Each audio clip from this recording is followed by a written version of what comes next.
நாள் உரையில் நம்ம அமர்ந்திருக்கிறோம். இந்த உணவு உறைவிடம் குறித்து முக்கியமாக நம்ம அறிந்து கொள்ள வேண்டிய ஒரு அடிப்படையான விஷயம் என்னவென்று சொன்னால், அல்லாஹ் எதை நமக்கு ஹராம் என்று ஆக்கியிருக்கிறானோ அதை ஹலால் என்று சொல்லக்கூடாது என்பதை எல்லாரும் விளங்கி வைத்திருக்கிறோம். ஒருத்தர் உங்கள்கிட்ட மதுபானம் அருந்தலான்னு சொன்னால் உங்களுக்கு கோபம் வரும். அவர் அருந்துறாரு, அருந்தாமல் போகிறாருங்கிறது தனிப்பட்ட செயல். அந்த ஹராமான ஒன்றை ஹராம் இல்லைன்னு ஒருத்தர் சொன்னார்னு வைங்க, கொலை செய்கிறது தப்பு இல்லை அப்படின்னு சொன்னால் அவர் மேலே கோபம் வரும். ஏன்னு கேட்டால் அல்லாஹ் ஹராம் ஆக்கின ஒன்றை இவன் எப்படி ஹலால் ஆக்குறான்? அல்லாஹ் தடுத்த ஒன்றை மனிதன் அது தடை இல்லைன்னு சொல்வானேயானால் அது பாரதூரமான குற்றம் என்பதை நம்ம எல்லாரும் விளங்கி வச்சுருக்கிறோம். அதே நேரத்தில் அல்லாஹ் ஹராம் ஆக்கலை, அதை ஒருத்தன் ஹராமுங்கிறான். அதில் நம்ம கோபம் வரமாட்டேங்குது. அதாவது அல்லாஹ் ஹராம் ஆக்கின ஒரு விஷயத்தை ஹராம் இல்லைன்னு யாராவது சொன்னாங்கன்னா நம்ம கோபம் வருது. எப்படி நீ அல்லாஹ் ஹராம் ஆக்கினதை நீ ஹராம் இல்லைன்னு சொல்கிற அப்படின்னு கேட்குறோம். ஒரு விஷயத்தை அல்லாஹ் ஹராம் ஆக்கவே இல்லை, அந்த விஷயத்தை ஒரு மனிதன் என்ன செய்கிறான்? ஹராம்ங்கிறான். அப்படி சொன்னானேயானால் அதுக்குரிய ஆதாரம் என்னன்னு கேட்காம அவன் மீது கோவப்படாமல் நம்ம என்ன செய்கிறோம் என்றால் அதை ஏற்றுக்கொள்கிறோம். இப்படியான பல விஷயங்கள் நம்ம சமுதாயத்தில் முடிவு செய்யக்கூடியவர்களாக இருக்கிறார்கள். பேணுதல் என்று பல விஷயங்களே ஹராம்பார்கள். அல்லாஹ் அதை ஹராமாக ஆக்கியிருக்க மாட்டான். இவங்களாம் என்ன நினைப்பாங்கன்னா, பேணுதலுங்கிற வகையில் அது செய்யக்கூடாது இது செய்யக்கூடாது என்று நிறைய விஷயங்களை மார்க்க அறிஞர்களும் சொல்கிறார்கள். மக்களும் அந்த மாதிரியான முடிவில் இருக்கிறாங்க. இதில் இந்த மாதிரி செய்வது பயங்கர குற்றம் என்று அல்லாஹ் சொல்கிறான். ஒரு அல்லாஹ் ஹராம் ஆக்காத ஒன்றை ஒருத்தர் ஹராம்னு சொல்வாரேயானால், எத்தனை மதுஹப்ங்கிற பேரில் நண்டு சாப்பிட்லாமான்னு கேளுங்க, ஹராமுன்றுவாங்க. அப்போ ஹராம்னு சொல்வதாக இருந்தால் அது பெரிய ஆதாரம் வேணுமே. இதை ஹராம் ஆக்குற அதிகாரம் அல்லாவுக்கு தானே இருக்குது. எல்லாத்தையும் நமக்குன்னு படைச்சிட்டான். எல்லா மனிதர்களுக்கு ஹலால் என்று அல்ல ஆக்கிட்டான். ஆக்கின பிறகு அதை ஒருத்தர் ஹராம் என்று ஆக்குவாரையானால் அவர் அல்லாஹ்வுடைய அதிகாரத்தை தான் கையில் எடுக்கிறார். இது அல்லாஹ்வுக்கு கடும் கோபத்தை ஏற்படுத்தக்கூடிய ஒரு விஷயம். அதனால் ஹராம் இல்லாத ஒன்றை ஹராம் என்று சொல்வதற்கு ரொம்ப நம்ம என்ன செய்யணும்? அச்சப்படணும். ஹராம்னு யார் சொன்னாலும் என்ன ஆதாரம்? அல்லாஹ் ஹராம் ஆக்காத ஒன்றை ஹராம் ஆக்க நீ யார் என்று கேட்கும் அளவுக்கு நமக்கு தெளிவு இருக்கணும். அந்த தெளிவு இருந்தால் மார்க்க அறிஞர்களாக மக்களாக நிறைய ஹராமாக்கி இருக்கிறாங்கல்ல, அந்த விஷயங்கள் எல்லாம் தவறு என்று நம்மளை விளங்கி கொள்ளலாம். ஹராம்னு சொல்வதற்கு என்ன ஆதாரம்? ஹராமை நீ ஆக்க இயலாது, நான் ஆக்க இயலாது. அல்லாஹ் தான் ஆக்கணும். அல்லாஹ் ஒரு ரசூல் தான் ஆக்கணும். அல்லாஹ் ஒரு ரசூல் ஹராம் என்று ஆக்காத ஒன்றை நீ ஹராம் என்று ஆனால் உனக்கு அந்த அதிகாரம் தந்தது யார் என்று கேட்கும் அளவுக்கு அதில் நமக்கு தெளிவு இருக்கணும். இதை பற்றி அல்லாஹ் என்ன செய்கிறான்னா, கடுமையான வார்த்தைகளை பயன்படுத்தி இப்படி செய்கிறவங்களை எச்சரிக்கிறான். அதை அல்லாஹ் ஹராம் ஆக்கலை, இவங்களா ஹராம்ங்கிறாங்க. இந்த பேணுதலுங்க வட்டி கடைக்காரன் இருக்கான்னு வைங்க, அவன் வீட்டு நிழலில் நிற்கிறது ஹராமும்பாங்க. இது எங்கேருந்து எடுத்தீங்க? இப்படி குரானில் இருக்குதா? இல்லை. இப்படி ஹதீஸில் இருக்குதா? இல்லை. பேணுதல் பண்ணுறானா, ரொம்ப பேணுதலாக நான் இருக்கோங்கிற பேரில் அல்லாஹ் ஹராமாக்காத ஒன்றை என்ன செய்கிறது? ஹராம்னு இவங்கள ஆக்குறது. நம்ம நல்லதானே செய்கிறோம், பேணுதல் தானே செய்கிறோம்னு நினச்சிக்கிறது. ஆனால் அது பேணுதல் கிடையாது. அல்லாஹ்வுடைய அதிகாரத்தில் தலையிடுவது, அல்லாஹ் எடுக்கிற முடிவை இவங்க எடுக்கிறது. அல்லாஹ்வுடைய பவரை தங்களுக்கு உரியதாக கருதுவதுங்கிற ஒரு பயங்கர குற்றத்தில் வரும். அது அல்லாஹ் எப்படி எச்சரிக்கிறான்னு கேட்டால், ஒலா தகூலு லிமா தசிஃபு அல்சினத்துக்குமுல் கதிப 16வது சூறாவில் 116, 117 ஆகிய வசனங்களில் அல்லாஹ் சொல்கிறான், உங்கள் நாவுகளால் வர்ணித்து பொய்களை சொல்லாதீர்கள். என்ன பொய் சொல்லாதீங்க? ஹாதா ஹலாலுன் ஹாதா ஹராமுன், இது ஹலாலு இது ஹராம் என்று நீங்களாம் பொய்யா சொல்லிடாதீங்க. லி தஃப்தரு அலல்லாஹில் கதிப, அல்லாஹ்வின் மீது பொய்யை இட்டு கட்டி என்ன செய்யாதீங்க? இது ஹலால் என்று சொல்லாதீங்க, இது ஹராம்னு சொல்லாதீங்க. அப்போ ஹராம்னு சொல்வதாக இருந்தால் ரொம்ப யோசிக்கணும். ஒரு விஷயத்தை ஹராம் என்று யாராவது உங்கள்கிட்ட கேட்டார்கள் என்று சொன்னால் ஆதாரம் இருந்தால் தான் ஹராம்னு சொல்லணும். ஆதாரம் இல்லைன்னா ஹலால் தான் அது. ஏன்னா எல்லாத்தையும் அல்லாஹ் ஹலாலாக்கி வச்சுருக்கிறான். உலகத்தில் படைக்கப்பட்ட எல்லாமே நமக்கு ஹலால் தான். அப்போ அல்லாஹ் அனைத்தையும் ஹலாலாக ஆக்கியிருக்கும் பொழுது அதில் ஒன்றே ஹராம் என்று சொல்வதாக இருந்தால் ஆதாரம் இல்லாமல் சொல்வார்களே, ஆனால் அது கடும் குற்றம். இல்லை எஃப்தரு அலல்லாஹில் கதிப இன்னல்லதீன எஃப்தருன் அலல்லாஹில் கதிப லா யுஃப்லிஹூன். யார் அல்லாஹ் மேலே இப்படி பொய்யை இட்டு கட்டுகிறார்களோ, அதான் ஹராம் என்று இவங்களா சொல்கிறார்களோ, அல்லாவும் ஆக்காமல் ரசூலும் ஆக்காமல் இவங்களாக யார் ஹராம் என்று சொல்கிறார்களோ அவர்கள் லா யுஃப்லிஹூன் வெற்றி பெற மாட்டார்கள். வெற்றி பெறுதல் என்பது மறுமையை வெற்றி தான் அல்லாஹ் சொல்கிறான். மறுமையில் இவங்களுக்கு சொர்க்கம் கிடையாது, மறுமையுடைய விசாரணையில் இவங்க தேர மாட்டார்கள் என்று 16வது சூறாவில் 116வது வசனத்தில் எல்லாம் சொல்லி காட்டுகிறான். அதே மாதிரி அன்றைய அரபு மக்கள்கிட்ட, அதாவது மக்கத்து காஃபிர்னு சொல்கிறோம்ல, அவங்கள்ட்ட சில ஹலால் ஹராமுடைய சட்டம் வச்சுருந்தாங்க. அவங்களாம் என்ன செய்வாங்கன்னா, சில இதெல்லாம் நமக்கு ஹலால் இல்லை, இந்த ஹலாலுங்கிற அரபி வார்த்தை தானே காஃபிர்களும் பயன்படுத்துவாங்க, நமக்கு இஸ்லாமிய வார்த்தைன்னு நினச்சிக்கிட்டு இருக்கிறோம். இஸ்லாத்துக்கு முன்னாடி அந்த அரபியர்களும் இந்த ஹலாலுங்கிறத பயன்படுத்துவாங்க, ஹராம்ங்கிறத பயன்படுத்துவாங்க. அனுமதிக்கப்பட்டது அனுமதிக்கப்படாது. அப்போ அவங்க என்ன செய்வாங்கன்னு கேட்டால், சில விஷயங்களை ஹலால் என்றும் சில விஷயங்களை ஹராம் என்றும் அவங்க என்ன செய்வாங்க, பிரித்து வச்சுருந்தாங்க. ஆனால் அது அல்லாஹ் ஆக்குனது கிடையாது. மக்காவுடைய காஃபிர்களை சில விஷயங்களை இது ஹலாலு, இது ஹராமு, இது ஆண்களுக்கு ஹலாலு, இது பெண்களுக்கு ஹராம் என்றெல்லாம் பலவிதமாக பிரித்து வைத்திருந்தார்கள். அது அல்லாஹ்விடமிருந்து வந்த ஒரு கட்டளை இல்லை, அவங்களா செஞ்சு கொண்ட ஒரு விஷயம். அதை பற்றி அல்லாஹ் சொல்லும் பொழுது 6வது சூறாவில் 138, 139, 140 இதுலாம் அல்லாஹ் சொல்லி காட்டுகிறான். ஹாதிஹி ஒ காலு ஹாதிஹி அன்னாமுன் ஒ ஹர்சுன், இவைகளெல்லாம் ஹிஜ்ருன் தடுக்கப்பட்ட பயிர்கள், தடுக்கப்பட்ட கால்நடைகள். சில கால்நடைகளை குறிப்பிட்டு இந்த கால்நடைகள்லாம் ஹராமாக்கப்பட்டிருக்கிறது, இந்த பயிர்களெல்லாம் ஹராமாக்கப்பட்டிருக்கிறது. லா எத்தாமுஹா இல்லாம நஷாவ், நாங்கள் யாருக்கு அதை வழங்குகிறோமோ அவங்களுக்கு மட்டும்தான் அது ஹலாலு, மற்றவங்களுக்கு அது ஹலால் இல்லை என்று சொல்கிறார்கள். அன்ஆமுன் ஹுர்ரிமத்து லுஹூர்ஹா, சில கால்நடைகளை மேலே ஏறி செல்வது ஹராமுன்னு வச்சுருந்தாங்க. சில ஒட்டகம் இருக்கும், அது கடவுளுக்கு நேர்ந்து விட்டுருவாங்க.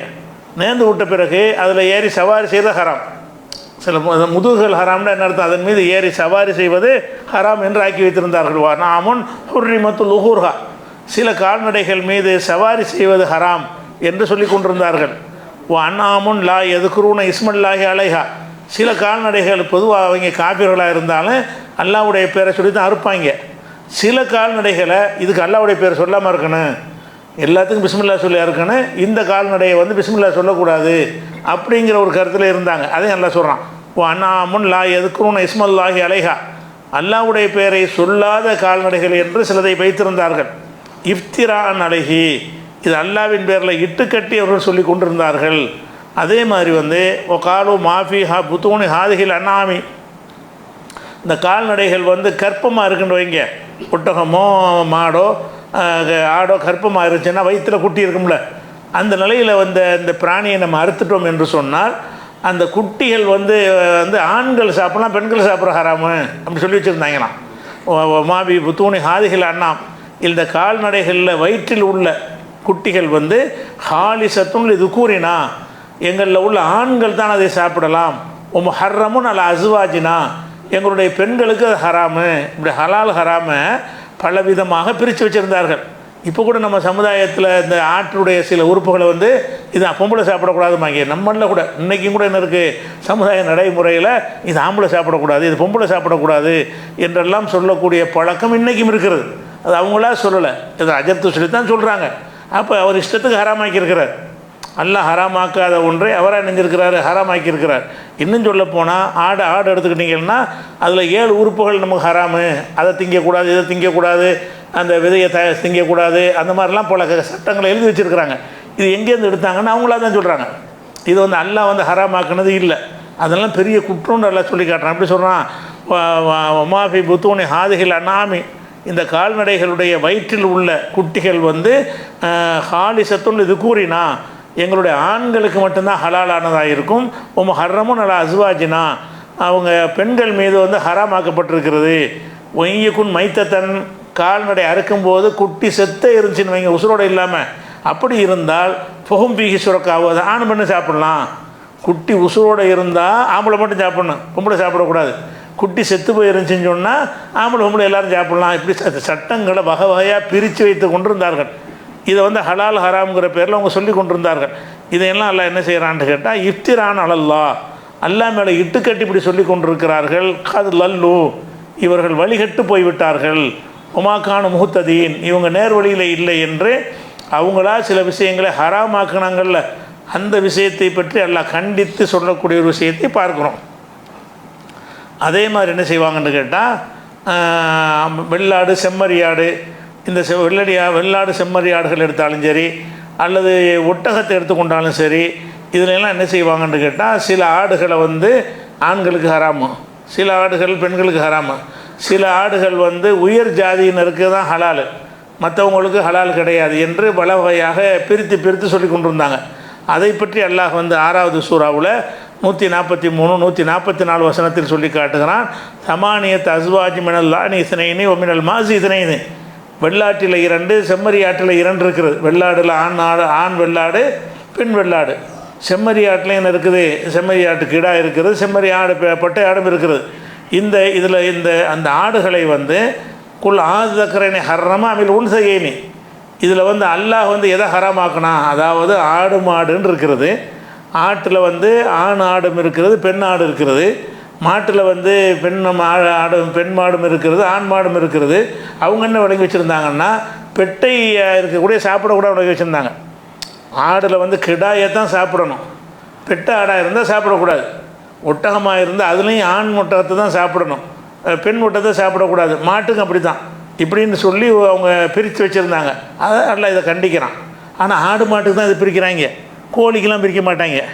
கோழியில் ஆண் கோழியை தான் திங்கணும், சேவலை தான் திங்கணும், அதுலெல்லாம் ஆண் பெண்ணு திங்கலாமா, அதுலெல்லாம் அந்த ஆண் பெண்ணு பார்க்குறது கிடையாது. ஆடு வந்துச்சு என்ன வருது, பொட்டாடு திங்கக்கூடாது ஹராமு. இன்றைக்கி நம்ம சமுதாயத்தில் பல ஊர்களில் இருக்குது. எவனா ஆட்டை சாப்பு கடை அறுத்துட்டாண்டா கட்டி வச்சு அடிப்பாங்க சில கிராமத்துலலாம், பஞ்சாயத்துகளில். எப்படி ஆட்டை அறுத்தாண்டு, ஆடு என்ன பெட்டாடு ஹராமா, ஆணாடு கிடாய் ஹலாலாக இருக்கிற மாதிரி தான் பெட்டை ஆடு ஹலா. அது பின்னாடி நமக்கு வரும், பின்னாடி உங்களுக்கு ஆதாரத்தோட பெட்டை ஆடுகள்னா சாப்பிட்லாமாங்கிறதுக்கு நம்ம சொல்லுவோம். ஆனால் அன்றைய அரபுகள் ஜாகிலியா காலத்துலாம் இந்த பழக்கம் இருந்துச்சு. எப்படி இருந்துச்சு, பெண் பிராணிகளை சாப்பிடக்கூடாது, ஆண் பிராணிகளை சாப்பிடக்கூடாதுன்னு சொல்லி கொண்டு இருந்தார்கள். அதுக்கு எல்லாம் கேட்குறான், வெள்ளாடு செம்மறியாடு ஒட்டகம் இதிலெல்லாம் ஜோடி ஜோடியாக இருக்கிறத குல் நபியில் நீங்கள் கேளுங்கள். ஆதக்கரணி ஹர்ரம அமில் உன்சையேனி, இதில் வந்து ஆண் பிராணியை எல்லாம் ஹராமாக்குனானா பெண் பிராணியை ஹராமாக்குனானா, அல்ல அதுக்குரிய ஆதாரம் என்ன, எதை வச்சுடா ஹராமுன்னு சொல்கிறீங்க என்று நபியை நீங்கள் கேளுங்கள். அப்படின்னா என்ன அர்த்தம், அவங்களா ஆக்கிட்டாங்கன்னு அர்த்தம், அவங்களா ஆக்கிறது கூடாதுங்கிற அர்த்தம். ஃபமன் அல்லரும் மெம்மன் இஃப்தரால் ஆகி கதிபன், அல்லா மேலே பொய்யை இட்டு கட்டுக்கிறானே அவனை விட அநியாயக்காரன் யார், எவனாச்சும் ஹராம்னு சொல்லுவானே, ஆனால் அவன் அல்லா மேலே இட்டு கட்டுறான். ஹராமாக்குற அதிகாரம் அல்லாவுக்கு தானே இருக்குது. நீ போய் ஹராம்னு சொன்னால் அல்லா தடுத்தான்னு அதுக்கு அர்த்தம். நீங்கள் ஹராம்னு ஒரு வார்த்தையை சொல்லிட்டு போயிடுறீங்க. ஹராமுக்கு அர்த்தம் என்ன, அல்லாஹ் தடை செய்துட்டான்னு அதுக்கு அர்த்தம். அல்லாஹ் தடை செய்துட்டான்னு சொல்கிற அர்த்தத்தை பயன்படுத்துகிறதா இருந்தால் அல்லாஹ் தடை செஞ்சால் தானே சொல்லணும், அல்லாஹ் தடை செஞ்சதுக்கு ஆதாரம் இருந்தால் தான் சொல்லணும். அப்படி இல்லாமல் சொல்வீர்களே ஆனால் அல்லாஹ் பேரில் இட்டு கட்டுறீங்க அப்படின்னு சொல்லி இந்த வசனத்தை நல்லா கண்டிக்கிறான். அதே மாதிரி வந்து 7வது சூறாவில் 32வது வசனத்தில் அல்லாஹ் சொல்கிறான், குல் நபியை நீங்கள் சொல்லுங்கள், மன் ஹர்ரம சீனத் அல்லாஹ் வந்து கொடுத்துருக்கக்கூடிய சீனத் அலங்கார பொருள்களை. இந்த உலகத்தில் நிறைய அலங்கார பொருள்கள் எல்லாம் நம்ம படைத்து வைத்திருக்கிறான். பூக்கள் அலங்காரமாக இருக்கிறது, செடி கொடிகள் அலங்காரமாக இருக்கிறது, எத்தனையோ வண்ண பொருள்கள்லாம் அதில் நிறைய படைத்திருக்கிறான். இதெல்லாம் அலங்காரத்துக்கு நமக்கு தந்திருக்கிறான்.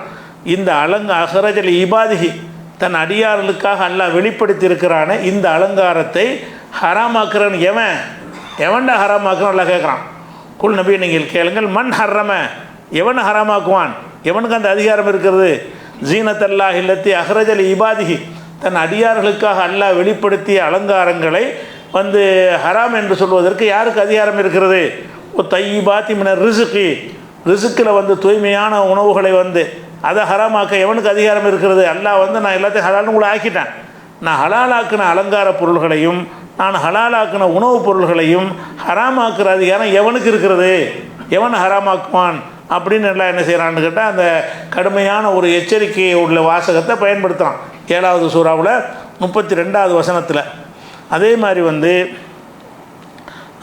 10வது சூறாவில் இதுதான் இது இஸ்லாமிய அடிப்படை வீதி. அதுக்காக சொல்கிறோம், ஹலால் ஹராமுக்கு போகிறதுக்கு முன்னாடி ஹராம ஆக்குவதற்கும் நமக்கு வந்து அதிகாரம் கிடையாது, ஹலாலாக்கும் அதிகாரம் கிடையாது.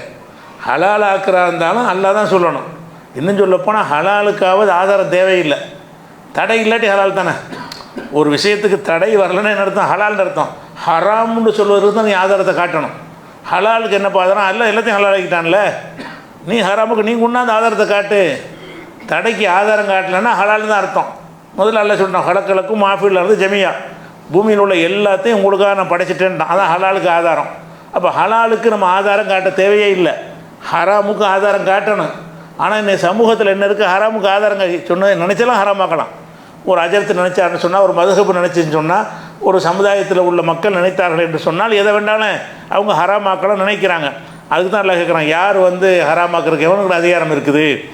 அதே மாதிரி கேட்குறான் அல்லாஹ் ஒரு நபிகள் நீங்கள் கேளுங்கள், அராய்த்தும் அன்சல் அல்லாஹுலக்கும் என் ரிசுக்கின், அல்லாஹ் உங்களுக்கு வழங்கிய ரிசுக்கு இருக்கிற உணவுகள் அவற்றில் இப்போ ஜால்த்தும் என்ஹோ ஹராமன் ஓ ஹலாலன், அதில் நீங்களாக ஹலால் ஹராமை ஏற்படுத்திக் கொள்கிறீர்கள். அல்லாஹ் உங்களுக்கு ரிசுக்கை தந்திருக்கிறான், நீங்கள் என்ன செய்கிறீங்க? நீங்களாகவே அதில் ஹலாலை ஏற்படுத்துகிறீர்கள், நீங்களாகவே ஹராமை ஏற்படுத்துகிறீர்கள் சொல்லிவிட்டு அல்லாஹ் கேட்குறான், குல் நபியை நீங்கள் கேளுங்கள், அல்லாஹு அதினலுக்கும், அல்லாஹ் தான் இப்படி உங்களுக்கு அனுமதி வழங்கினானா அம் அலல்லாஹி தப்தரும், அல்லாஹ் மேலே இட்டு கட்டி சொல்கிறீங்களா? அது ஹலால் இது ஹராம்னு நீங்களா சொல்கிறீங்களே, இது அல்லாஹ் உங்களுக்கு அனுமதித்தானா அல்லது நீங்களா இட்டுக்கட்டி சொல்கிறீங்களா என்ற நபியை நீங்கள் கேளுங்கள். அப்படின்னு என்ன அர்த்தம்? ஹராமாக்க கூடாது, ஹராம்னு சொல்வதற்கு பயப்படணும். எந்த ஒரு விஷயத்தையும் ஹலால்னு சொல்வதற்கு கூட அவ்வளோ பயம் தேவையில்லை. ஏன்னா எல்லாம் ஹலால் தானே, படைக்கப்பட்ட அனைத்துமே ஹலால். ஹராம்னா அதுக்கு நீ பிரத்தியமாக நீ ஆதாரத்தை காட்டணும். ஆதாரம் இல்லாத ஒன்றாக இருந்தால் அது ஹலால் தான் அர்த்தம். ஆனால் ஹராம்னு சொல்வதாக இருந்தால் அதுக்கு அர்த்தம் என்ன? இறைவன் இதை தடுத்து விட்டான் என்றதுக்கு அர்த்தம்.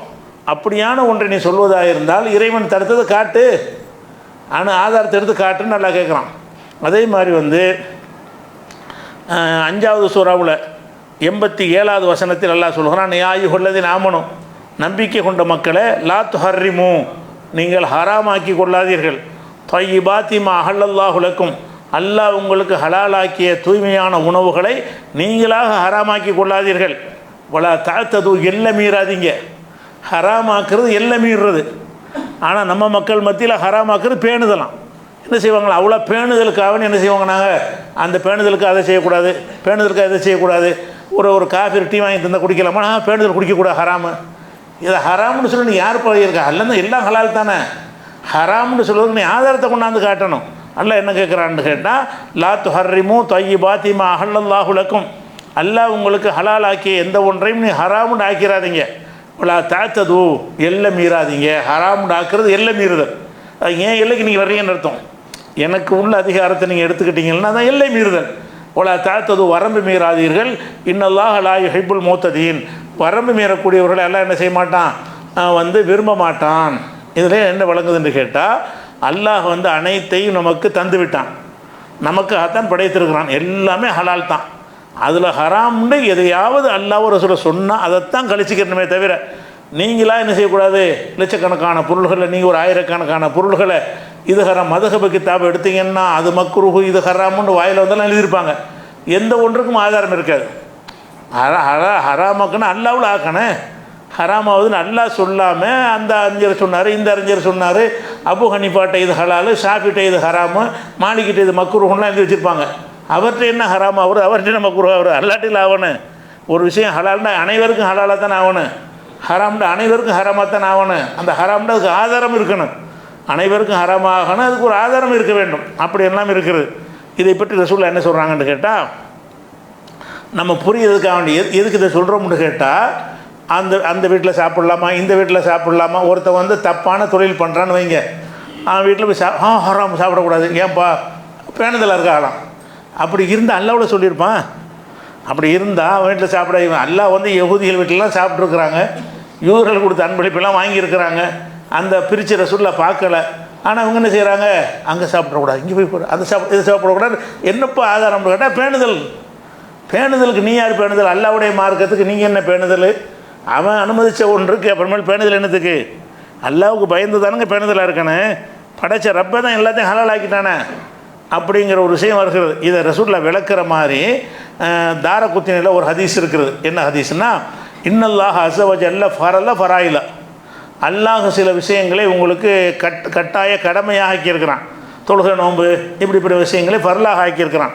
ஃபுலாத்து லையூஹா, அதை பாழாக்கி விடாதீர்கள், அந்த ஃபர்லை செய்யுங்கள். அல்லாஹ் வந்து சில ஃபர்லை உங்களுக்கு ஏற்படுத்தி இருக்கிறான், அவற்றை கட்டாயமாக செய்யுங்கள். ஹர்ரம ஹுர்மாத்தின், சில விஷயங்களை ஹராமாக ஆக்கியிருக்கிறான். அல்லாஹ் வந்து சில விஷயங்களை தடை செய்திருக்கிறான். ஃபலா தந்தஹிகுஹா, அதை மீறாதீங்க. ஹராம்னு அல்லாஹ் சொல்லிட்டான்னு சொன்னால் மீறாதீங்க. ஹத்த ஹுதூதன், சில எல்லைகளை அல்லாஹ் வந்து வகுத்து தந்திருக்கிறான். ஃபலா தஅததுஹா, அந்த எல்லையை மீறாதீங்க என்று சொல்லிவிட்டு ரசூலுல்லாஹ் இறுதியாக சொல்கிறாங்க, சகத அன் அஷ்யா, பல விஷயங்களை பற்றி அல்லாஹ் பேசாமலே விட்டுருக்கிறான். எல்லாத்தையும் அல்லாஹ் சொல்லியிருக்கிறான். உலகத்தில் படைக்கப்பட்ட அத்தனை பொருள்களுடைய பேரை லிஸ்ட்டு போட்டு இதெல்லாம் ஹராம் என்ற இதெல்லாம் ஹலால் என்ற அல்லாஹ் சொல்லியிருக்கிறானா? பல விஷயங்கள் அல்லாஹ் பேசாமல் விட்டுருக்கிறான். மின்கைர் நிசியானின், மறதியினால் அவன் விடலை. நம்ம சிலது விட்டுருவோம், 10 விஷயத்தை பேச நினச்சிருப்போம், 5 சொல்லிட்டு 5 மறந்து போயிடும். மறதியினால் நம்ம 5 விட்டுருவோம், 10 விட்டுருவோம். அல்லாஹ்வுக்கு மறதி இருக்குமா? அல்லாஹ்வுடைய தன்மை என்னன்னு கேட்டால், ஒமாக்கான ரப்புக்க நசியா, உமது இறைவன் எதையும் மறப்பவன் இல்லை அப்படின்னே குர்ஆனில் அல்லாஹ் சொல்லி காட்டுறான். அதுக்கு தான் ரசூலுல்லாஹ் சொல்கிறாங்க, ஓ சக்கத்த அன் அஷ்யா, பல விஷயங்களை வந்து அல்லாஹ் வந்து சொல்லாமல் விட்டுருக்கிறான். அது மின்கைர் நிசியானின், மறதியினால் அல்ல, வேணும்னு விட்டுருக்கிறான், சொல்லக்கூடாதுன்னு விட்டுட்டான். எதுக்காக விட்டுருக்கிறான்னு கேட்டால், பல தபஹசு ஒன்றா, அதை பற்றிட்டு தேடி தெரியாதீங்க. சொல்லாமல் விட்டான்னா ஹலால்னு எடுத்துகிட்டு போங்க, நீங்கள் நல்லா திங்கிறதுக்கு தான் நல்லா விட்டுருக்குறான். சில விஷயங்களை வந்து ஹராமை தெளிவாக்கிட்டான், சில விஷயங்களை ஒன்றும் பேசாமல் விட்டுருப்பான். ஒன்றும் பேசாமல் விட்டதுக்கு அர்த்தம் என்னென்னா ஹலால்னு அர்த்தம். ஒன்றும் பேசாமல் அவன் விட்டுருக்கிறான் என்று சொன்னால், இதெல்லாம் ஹராமாக்கால நினச்சிட்டு மறந்துட்டான் அப்படியே சொல்ல முடியும்? 100 விஷயத்தில் ஹராமாக நினச்சிட்டு 50 சொல்லிவிட்டு 50 மறந்துட்டான்னு சொல்ல முடியுமா? அவனுக்கு மறதி வராது. அவன் விட்டுருக்கான்னு சொன்னால் நம்ம மேலே இறக்கப்பட்டு விட்டுருக்கிறான். அடியார்கள் மீது இறக்கப்பட்டு எல்லாத்தையும் சாப்பிட்டு போகிறாங்க, நம்ம கஷ்டப்படுத்தக்கூடாது அப்படி ரசூல் அழகாக விளக்குறாங்க. எப்படின்னா, சக்கத்த அன் அஷ்யா, பல விஷயங்களை பற்றி பேசாமலே அல்ல விட்டுருக்கிறான். மின்கைர் நிசியானின், அது மறதியினால் அல்ல, வேணும்னு விட்டுருக்கிறான். பல தபஹசு ஒன்ஹா, அதை போட்டு துருவாதீங்க. வேணும்னு அல்ல விட்டுட்டான்னா உங்களுக்கு ஹலால் ஆகிட்டான்னு அர்த்தம். மறையாம நோன்ற அதை பற்றி ஆய்வு செய்கிறங்கிற பேரில் போயிட்டு இது பெண்ணதில் வருமா, அது அப்படி வருமே, இப்படி இருந்தாலும் அவனை ஆதரிக்கிற மாதிரி வருமே, அப்படி இருந்தாலும் அவனை ஆதரிக்கிற மாதிரி வருமே, இப்படி நுவலாம்.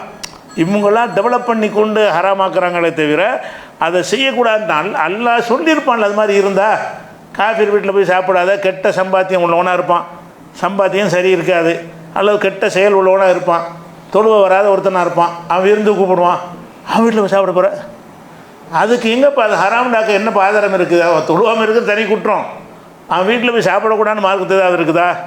அவங்க இப்படிலாம் சொல்கிறாங்க, அது பேணுதல் இல்லை, அவன் வீட்டு சாப்பிடக்கூடாது, பச்சை தண்ணி கூட குடிக்கக்கூடாது. யார்கிட்ட? தொழுகையாளிகளாக இல்லாவிட்டால், தொழுகை என்ன, தொழுகை சிறப்பை சொல்லு, அவனுடைய அவசியத்தை சொல்லு, அவனை தொழுகையாளியை மாற்ற, அதை சொல்லலாமே தவிர இவர் என்ன செய்கிறாரு, அவன் தொழுகையாளி இல்லை, அவன் நோன்பு வைப்பதில்லை, அவன் வீட்டில் நம்ம பச்சை தண்ணி கூட குடிக்கக்கூடாது, ஹராமு, எங்கேருந்து எடுத்தீங்க? எங்கேருந்து எடுக்கலை? அல்லாஹ் இதை பற்றி சொல்லவே இல்லை. சொல்லவில்லை என்றால் என்ன அர்த்தம்னா அனுமதின்னு அர்த்தம். அல்லாஹ் சில விஷயங்களை சொல்லாமல் விட்டுருக்கான்னு சொன்னால் அதை போட்டு துருவாதீங்க, நான் உங்களுக்கு இறக்கப்பட்டு விட்டுருக்கிறேன், செஞ்சுட்டு போங்கன்னு விட்டுட்டேங்கிறான்ல. அப்படி ரசூலுல்லாஹ் சொல்கிறாங்க. இது தாரகுத்னியில் உள்ள ஒரு ஹதீஸு. அதே மாதிரி வந்து இதே விஷயத்தை வந்து பஸாருங்கிற ஒரு நூலில், இது சரியான ஹதீஸ் தான் இது, அதில் என்ன வருதுன்னு கேட்டால் சில வார்த்தைகள் வித்தியாசமாக இந்த விஷயத்தை ரசூலுல்லாஹ் வளர்க்குறாங்க. எப்படின்னு கேட்டால், ஒமா சகத் அன்ஹு, அல்லாஹ் சில விஷயங்களை பேசாமல் விட்டிருக்கிறான் என்று சொன்னால் அவை ஃபஹு அஃபுன், அது மன்னிக்கப்பட்டதுன்னு அர்த்தம். பேசாமல் இல்லை விட்டுட்டான்னு சொன்னால் நீ செஞ்சால் கண்டுக்கிற மாட்டான்ல, அதான் அர்த்தம். இல்லாட்டி அவனே சொல்லியிருப்பான்ல, அவன் கண்டுகொள்ள வேண்டியதாக இருந்தால் அவனே சொல்லியிருப்பானே இல்லையா, இது செய்யாத, உன்னை கேள்வி கேட்பேன் அப்படின்னு அவன் சொல்லலைன்னா என்ன அர்த்தம்னு கேட்டால், உன்னை மன்னிச்சு விடுறான், உனக்கு தப்பு மாதிரி தெரிந்தாலும் சரி அவன் தப்பாக எடுத்துக்கிற மாட்டான். ஏன்னு கேட்டால் உங்களுக்கு சலுகையாக தந்திருக்கிறான் அப்படின்னு சொல்லிட்டு, ஃபக்பலு மினல்லாஹி ஆஃபியத்தஹு, அல்லாஹ் வழங்கிய சலுகைகளை ஏற்றுக்கொள்ளுங்கள்.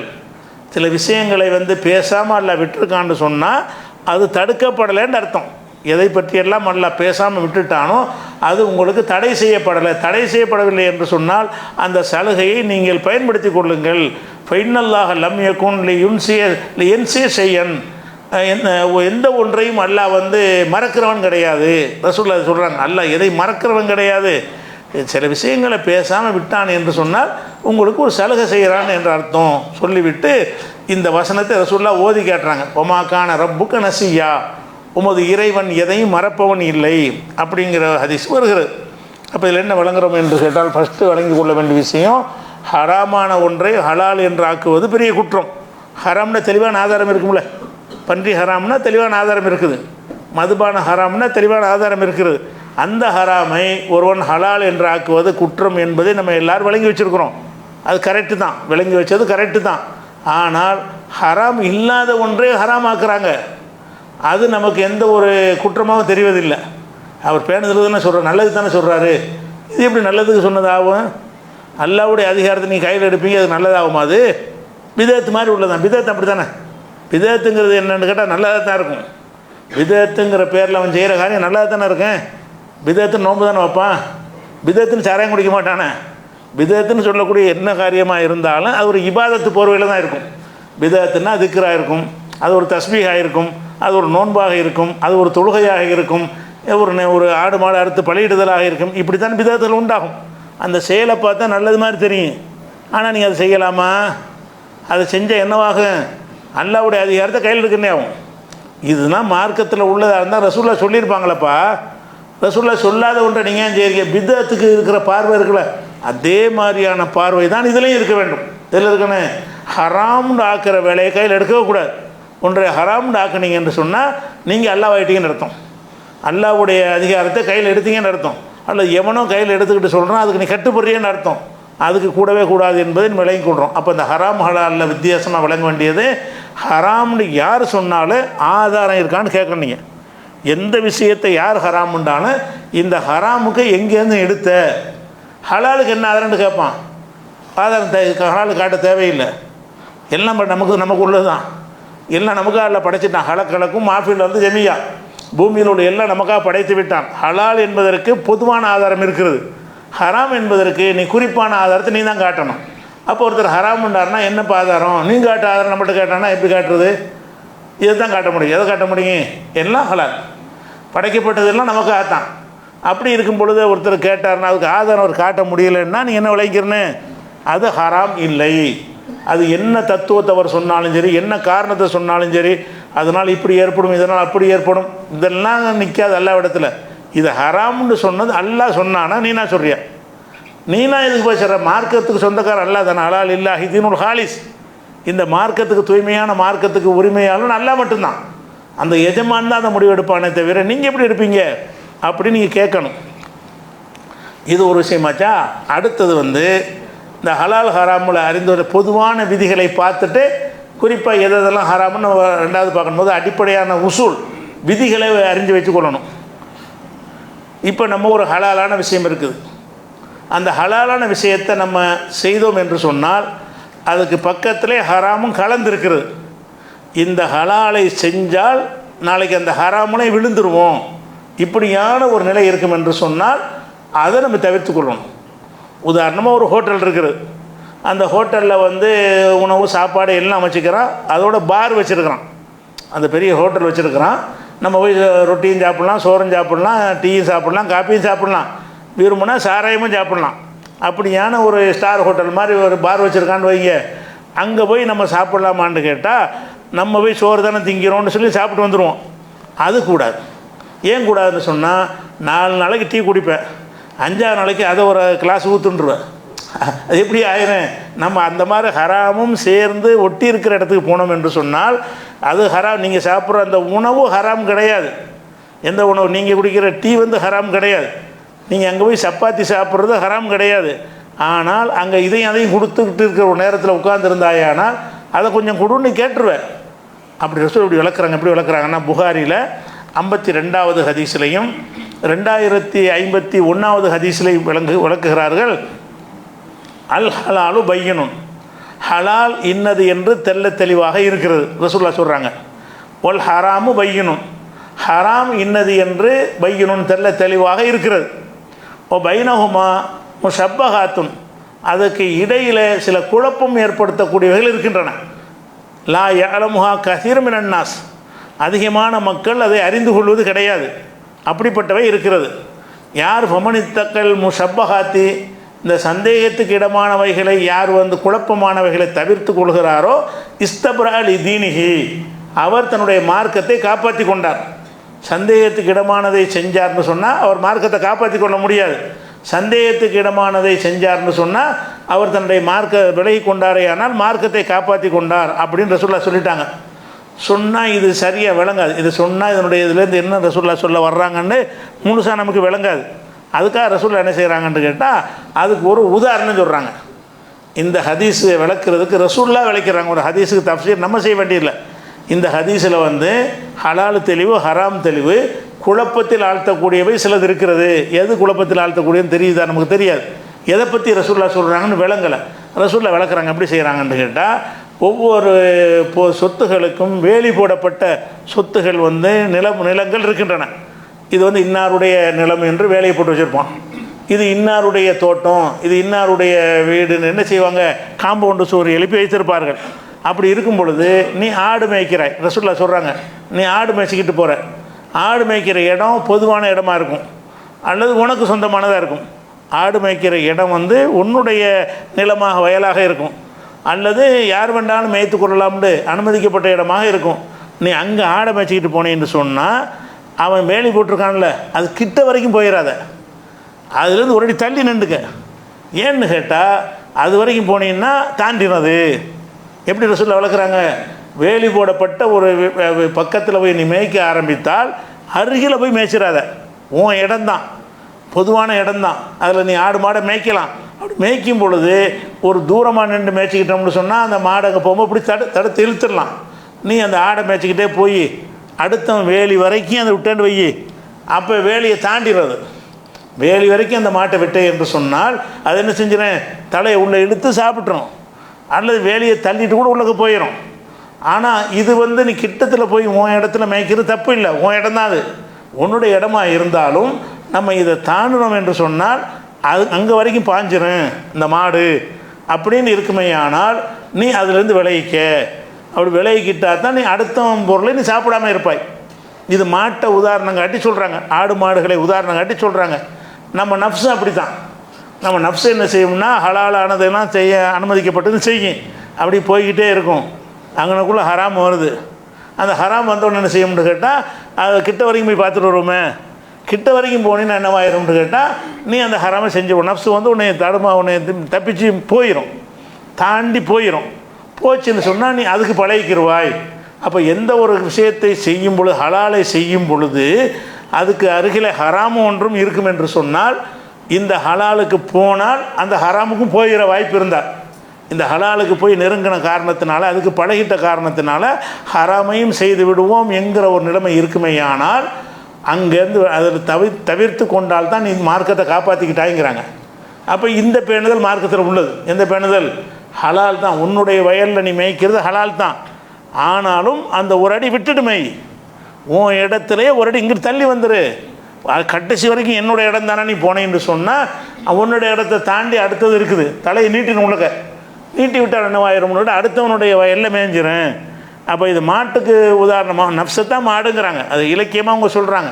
அப்போ இதே மாதிரி தான் என்ன செய்கிறாங்கன்னா எல்லாமே ஒரு பஃபே, ஒரு இஷ்டத்துக்கு போகிறீங்க, ஒரு ஸ்டார் ஹோட்டலுக்கு போகிறீங்க, எல்லாம் ஹலாலான விஷயங்களும் இருக்கிறது. அதில் கொஞ்சம் அப்படி தாண்டிட்டால் ஹராம் வந்துடும்.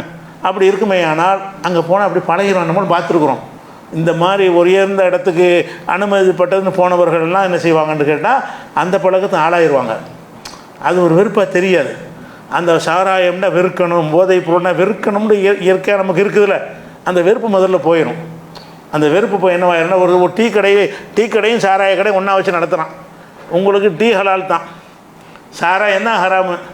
அங்கே போய் நீங்கள் டீயை குடிச்சிடலாம் என்னவாகும்னு கேட்டால் இந்த சாராயங்கிறது டீ மாதிரி ஒரு பானம்னு சைக்காலஜிக்கல மனசு முதல்ல பலவீனப்படும். எப்படி படும்? டீ எப்படி குடிக்கிறோமோ அது ஒரு பானம் அப்படின்னு லேசாக அதை மென்மையாக கருத ஆரம்பிக்கும். ரெண்டாவது நாளைக்கு இன்னும் கொஞ்சம் மென்மையாக போகும். இன்னும் கொஞ்சம் நாளைக்கு போய் நக்கி தான் பார்க்குவோமே, கொஞ்சம் குடிச்சு தான் பார்க்குவோமேன்ட்டு வரும். அப்புறமேல யாரும் பார்க்காம இருந்தால் ஊற்று பாதி நான் எல்லோரும் குடிக்கிறாங்க, நானும் குடிச்சு பார்க்குறேன்.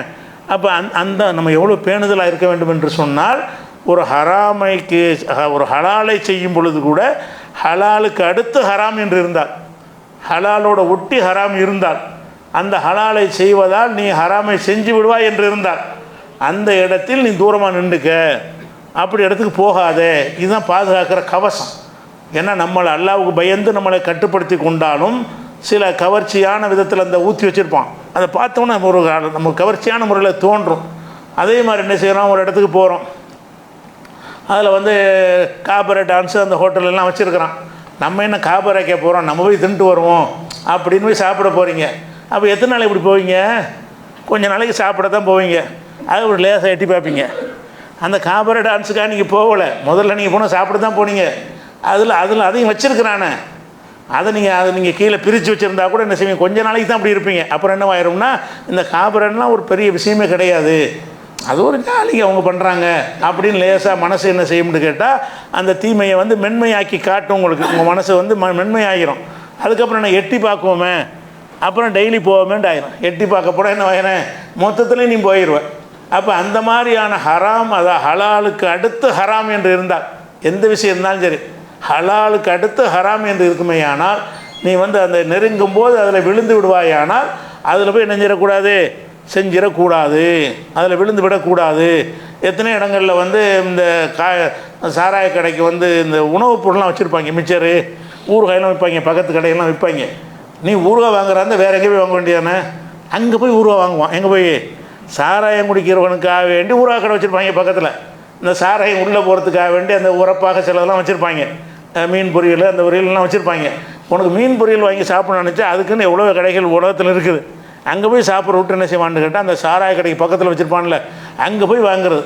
4 நாளைக்கு அதை வாங்கி திம்பேன், 5ஆவது நாளைக்கு என்ன வாங்குறேன், அங்கிட்டு போயிடுவேன். தடம் அப்போ நம்ம தடம் மாறி விடுவோம் என்கிற ஒரு எல்லை இதான் உணவில் கவனமாக இருக்க வேண்டிய விஷயம். எந்த இடத்தில் நம்ம வந்து அடுத்த ஸ்டேஜில் ஹராம் இருக்கிறது, இதை செஞ்சால் அதுக்கு போயிடுவோம் என்று இருக்குமே, ஆனால் இதுதான் பேணுதல். மார்க்கத்தில் உள்ள பேணுதல்ங்கிறது முக்கியமானது.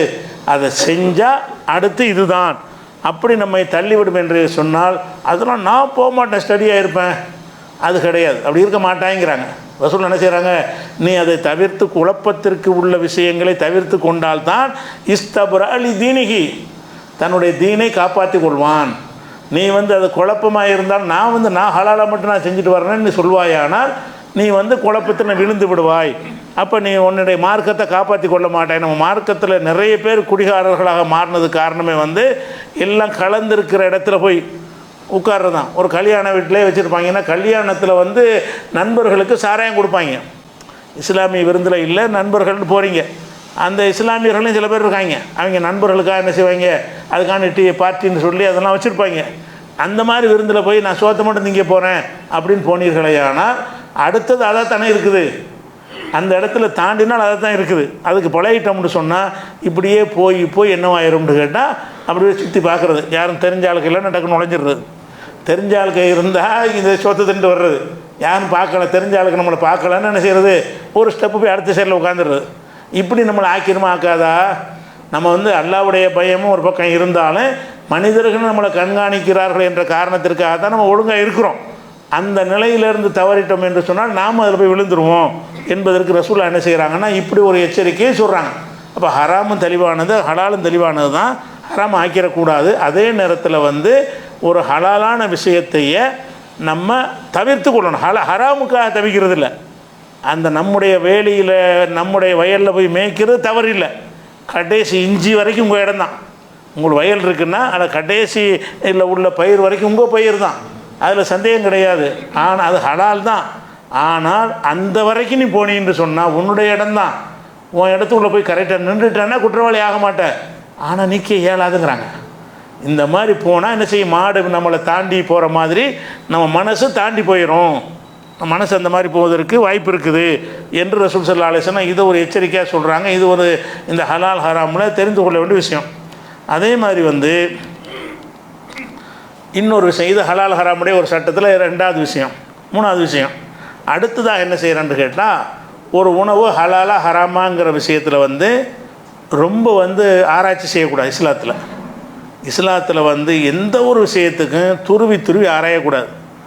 ஒருத்தருக்கு டீ தர்றாங்க, அந்த டீ இந்த பால் எந்த கடலை, எந்த மாட்டுடைய பால், இது பன்றி பாலாக இருக்குமா அல்லது இப்படிலாம் கேட்கலாமா? தர்றான், ஒரு முஸ்லீம்கிட்ட போகிறீங்க, டீ போட்டு தர்றான்னா வாங்கி குடிச்சிட்டு வந்துட வேண்டியது தானே. அதில் என்ன செய்யக்கூடாதுன்னு, அந்த பொருள்களை நமக்கு தரும் பொழுது துருவி என்ன செய்யக்கூடாது, இது அப்படி இருக்குமோ, இது இப்படி இருக்குமோ, தெளிவாக உனக்கு ஆதாரம் தெரிஞ்சால் தவிர்த்துக்க. அப்படி தெரியலை என்று சொன்னால் நம்ம என்ன செய்யக்கூடாது, அதிலெல்லாம் டவுட் பண்ணவே கூடாது. ஒரு முஸ்லீம் இப்படி செய்வானா, முஸ்லீம் செய்ய மாட்டான். ஒரு முஸ்லீம் கடையில் ஒரு பிரியாணி போடுறாங்க, இது ஹலாலான்னு கேட்கலாமா? அவன் ஹலால்னு வர சொல்கிறான். ஹலால்னா எந்த அஜர்த்தை அறுத்தாரு? அட அவன் முன்ன பின்ன போய் சொல்லியிருந்தா அல்லாட்ட அவன் பதில் சொல்ல போகிறான். உனக்கு என்ன தேவை? ஹலாலுங்கிறான், நம்பிட்டு போ. எப்படி நம்ம நம்பனே? ஒரு முஸ்லீம் வந்து பொய் சொல்ல மாட்டான். எல்லாருமே நல்லெண்ணெய் வைங்க. ஒரு முஸ்லீம் என்ன செய்கிறான்னா ஹலால் தான், ஹலாலான முறையில் தான் அறுத்துருக்கேங்கிறான். நீங்கள் என்ன செய்யக்கூடாது? ஹலால்னா எந்த மோதினார் அறுத்தார், எந்த அஜர்த்தை அட்ரஸ் சொல்லு, நான் ஒரு ஃபோன் பண்ணி கேட்கணும், அவர் தான் அறுத்தாரான்னு நான் உறுதி பண்ணணும். இப்படின்னா வாழவே முடியாது. இப்படி இந்த மார்க்கத்தை நமக்கு சொல்லித்தரவும் இல்லை. அதனால் என்ன செய்யக்கூடாதுன்னு கேட்டால், துருவி துருவி ஆராயக்கூடாதுன்னு ஜென்ரலாக ஒரு கட்டளை இருக்குது. எந்த ஒரு விஷயமாக இருந்தாலும் என்ன செய்யக்கூடாது, ரொம்ப போட்டு ஒன்று செய்யறதுக்கு போகிறோம், ஹவுலில் ஒன்று செய்யறதுக்கு போகிறோம், அந்த இடத்துல நின்றுக்கிட்டு இந்த இடத்துல நாய் ஏதாவது விழுந்துச்சா, பன்றி ஏதாவது நேற்று வந்துச்சா, ஒழு செய்கிற தண்ணி வச்சுருக்கிறான், அதை பாதுகாத்து வச்சுருப்பான், ஒழு செஞ்சுட்டு போயிட வேண்டியதானே.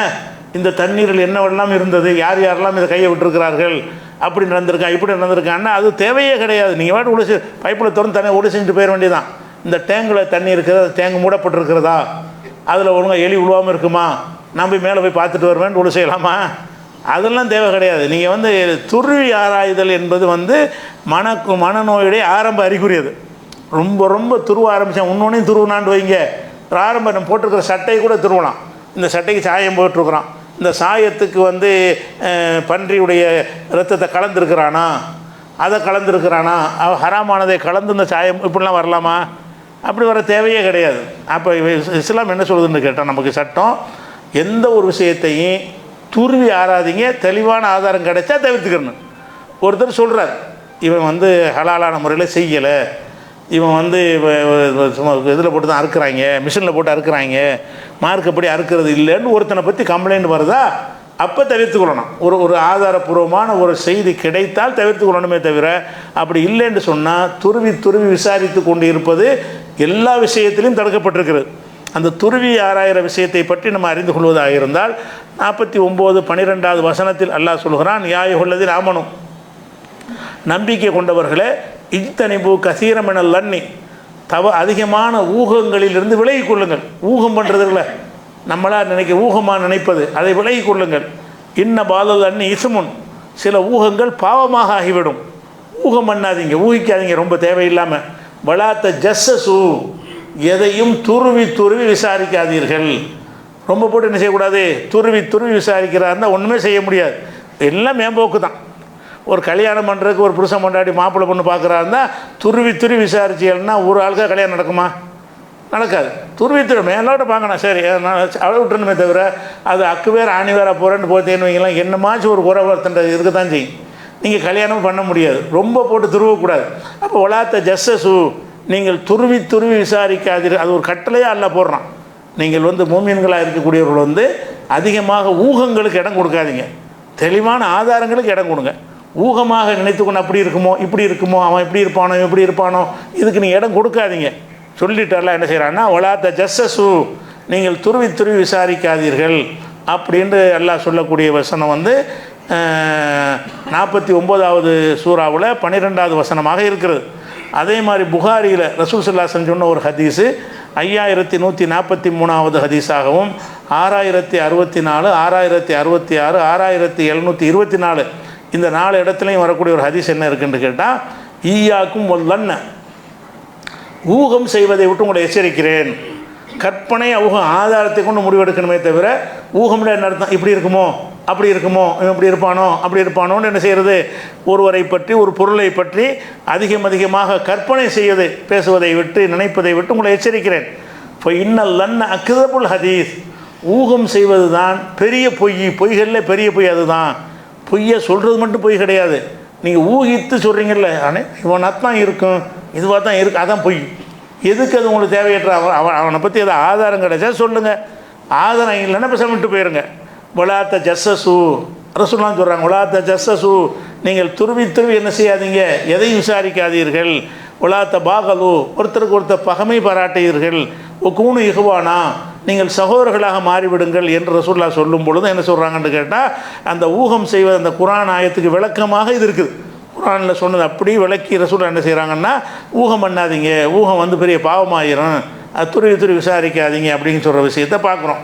அதே மாதிரி ஒரு சம்பவம் இந்த சம்பவம்னா ஒரு சஹாபாக்களுடைய செயலாக இருந்தாலும் அது குர்ஆன் ஆயத்துடைய அடிப்படையில் உள்ள ஒரு விஷயத்தினால அதை எடுத்து சொல்கிறோம். என்ன சம்பவம்னு கேட்டால், இப்னு மசூத் அவர் ஒரு பெரிய மூத்த சஹாபி. ஆரம்ப காலத்தில் இஸ்லாத்துக்கு வந்த சஹாபாக்களில், மக்காவில் இருக்கும்போது வந்த சஹாபாக்களில் உள்ள ஒரு மூத்த சஹாபி அவர் இப்னு மசூத்.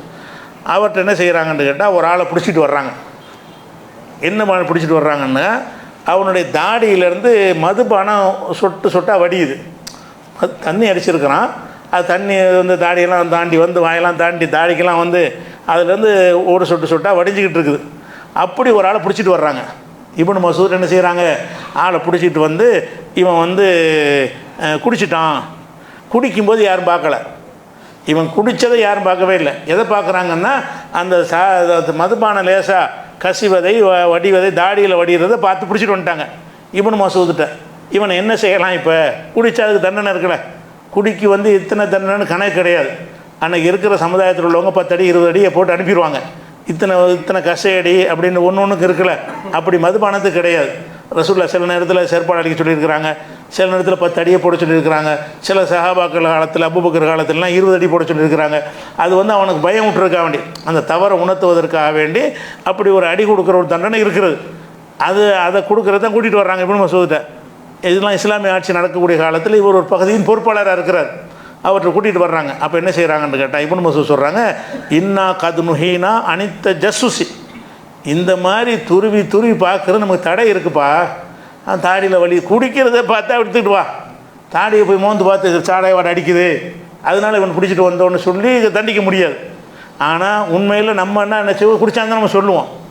நம்மள்கிட்ட கேட்டால் என்ன செய்வோம், தாடை வாட வருதில்ல, ஊத சொல்கிறாங்கல்ல நம்ம நாட்டிலாம். இது என்னத்துக்கு நீ அந்த மதுபானம் கிடைக்காம செய்யி, அதுக்குரிய யோசனையே செய்யணும். அப்போ ஊதுனதில் மிஷினில் எத்தனை தப்பு செஞ்சு நல்லவன்லாம் குடியாரனாக்கி விட்டுருக்குறாங்க. மிஷின் தான் சொல்கிறேன், மிஷினில் ஊதி பார்க்க சொல்கிறேன்னா இருக்குல்ல.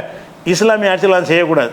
இஸ்லாமிய ஆட்சியில் வந்து பகிரங்கமாக வெளிப்படையாக உனக்கு தெரிஞ்ச மாதிரி குடிக்கிறானா, குடிக்கும்போது பார்த்தியா, அப்போ தான் அவனை தண்டிக்கணுமே தவிர அவன் குடிச்சிருப்பானோ வாட வருதோங்கிற மாதிரிலாம் தண்டிக்கிறதுக்கு இஸ்லாத்தில் அனுமதி இல்லை. அதை இப்னு மசூத் சொல்கிறாங்க, இன்னா கது நுஹீனா அனித்த ஜஸ்ஸுசி, இப்படி துருவி ஆராய்வது நமக்கு தடுக்கப்பட்டிருக்கிறது. வலாக்கின் எழுகர்லனா செய்வோன், தெளிவாக அவன் குடிப்பதை நம்ம பார்த்தோம் என்று சொன்னால் நான் குதுபி தண்டிப்போம். அவன் குடிக்கிறத பார்க்கல, அவன் தாடியில் மதுபானம் ஒட்டி இருக்கிறத பார்க்குற, வேற ஒருத்தன் கூட ஊற்றிட்டு போயிருக்கலாம். பல விஷயம் இருக்கலாம்ல. அவன் தாடியில் இருக்கிறனால அவன் தான் குடித்தான்னு நடத்தான், அவன் வேற ஒருத்தன் தெரிச்சு விட்டு போயிருப்பான், அவன் ஒரு பழி வாங்குறதுக்காக குடிச்சிட்டு போயிருப்பான். அது நமக்கு தேவை கிடையாது.